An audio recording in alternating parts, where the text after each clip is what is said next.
wanted to talk a little bit more about copying and pasting your schedule and schedule templates and the main differences of when you would use one versus the other.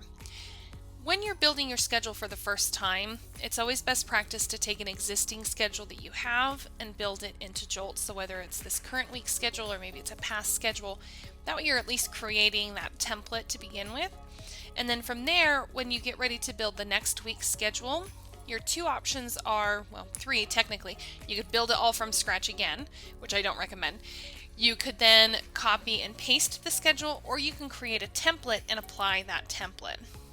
Now, the main differences between the copy and paste and the shift templates is how you're gathering the information and then applying it. So here I have a schedule built out for this current week. I can come into the edit and I can copy this week. You can also use your keyboard shortcuts to copy.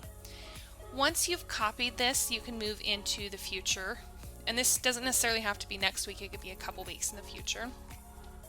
And it's going to present me with these two options of paste and replace or paste and merge. Now, the only time that it matters which one you select is if you have any shifts that have already been created in that week. And in that case, you're going to ask yourself the question, with the shifts that are here, do I need to replace those and start over? Or do I need to add what I'm copied into what's existing now? So that's where you're going to paste and replace, meaning you're going to get rid of whatever's there now, and you're only going to paste in that copy. Or you're going to add the copy to what's currently there. And again, this only matters if you have any shifts that have already been applied or you've created or started that week in some way. I'm going to go ahead and paste and replace. Again, there's nothing there, so it didn't matter which one I selected. And now, every shift has been placed with every employee that it was assigned to. So the only thing that's changed is the dates at the top. Everything else remains as is. I'm going to go ahead and clear the clipboard. Your second option is in the shift templates. Once you've created that schedule, you're going to create a new template. You're going to give it a name and you're going to save it. From there, when you go into your future weeks, you can come to shift templates and you can apply that template. When you apply the template, it'll give you a drop down where you can select from your many templates. I'm going to come in here and just do my spring hours. And then you're presented with that same question. Do I need to apply and merge what I have with what's existing, or do I need to replace it? I'm going to replace again this time just so you can see the difference, but maybe you've already copied some information over and you want to keep it there, you'll want to press that merge option. So I'm going to go ahead and replace it, confirm, and now you can see all of those shifts that I created above are now gone. I've replaced it with the template. Also, all of the shifts that were a part of that template are no longer assigned to the individual. Instead, they're now in this unassigned section.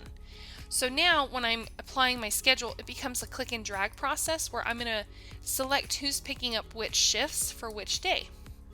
So this is really, really nice. If your scheduled blocks remain the same week to week, but the employees that are working that shift fluctuate pretty regularly, then this is going to be an easier way to build your schedule. It'll have your predefined shifts, and then you're just applying it to the team members that are available or that you want to work that shift. If your schedule is pretty consistent from week to week, and there's very little changing that's happening, then the copy and paste feature is going to be what's going to work best for you. And you'll find you may end up going one direction or another, and you're going to use both. You also have the ability to create or copy one day into another. So you can create a day template as well as copy from one day into the other. This is really helpful, I found, for holidays, where you may have your day before, the holiday itself, and the day after, where your hours may be weird or your shifts are different. So you can apply your week like normal, and then you can have your pre and post and holiday templates for those particular days, and you can apply it to any day. Because the holiday's not going to always land on Wednesday, right? So those are your two main differences between shift templates and copy and paste. And then you've got day view and week view. And then when you're applying those schedules, do you want to replace what's there or do you want to add it in addition? And that's where you do the replace or the merge.